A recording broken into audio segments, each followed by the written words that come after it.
اس میں ایک نشانی یہ تھی کہ بہت بھیانک جنگ ہوگی یہودیوں کے درمیان اور اصلی ایمان والوں کے درمیان.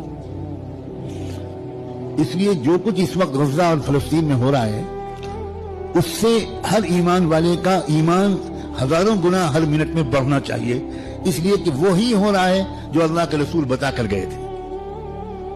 جس وقت وہ آپ بتا رہے تھے اس وقت تو فلسطین میں کوئی مسلمان تھا ہی نہیں، اور آپ یہ بتا رہے ہیں کہ ایک بھیانک جنگ ہوگی، خطرناک جنگ ہوگی، یہودیوں اور ایمان والوں کے مابین ایک خطرناک جنگ ہوگی. آپ بتا رہے ہیں کہ ایک علاقہ ہوگا جہاں سچے پکے مومن جان دے رہے ہوں گے اور جان لے رہے ہوں گے، قربانیاں دے رہے ہوں گے. مسجد اقصی کی حفاظت میں نوجوان جوک در جوک شہید ہو رہے ہوں گے.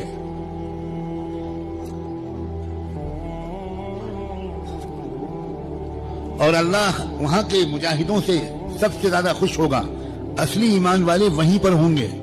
یہاں تک کہ جب صحابہ نے پوچھا کہ یہ لوگ جن کے بارے میں آپ کہہ رہے ہیں سچے پکے مومن یہ کہاں ہوں گے، آپ نے فرمایا یہ بیت المقدس اور اس کے چاروں طرف ہوں گے، مسجد اقصی اور اس کے چاروں طرف ہوں گے. بالکل ٹھیک وہی جو کچھ آپ نے فرمایا تھا اس وقت وہاں ہو رہا ہے. ہم لوگ اسی زمانے میں ہیں، آپ اس سے خوش ہوں یا آپ اس سے ناراض ہوں، ہم کو اللہ نے وہی زمانہ عطا فرمایا جس میں ہم اپنی آنکھوں سے اللہ کے رسول کی بات کو سچا پکا ہوتا ہوا دیکھ رہے ہیں.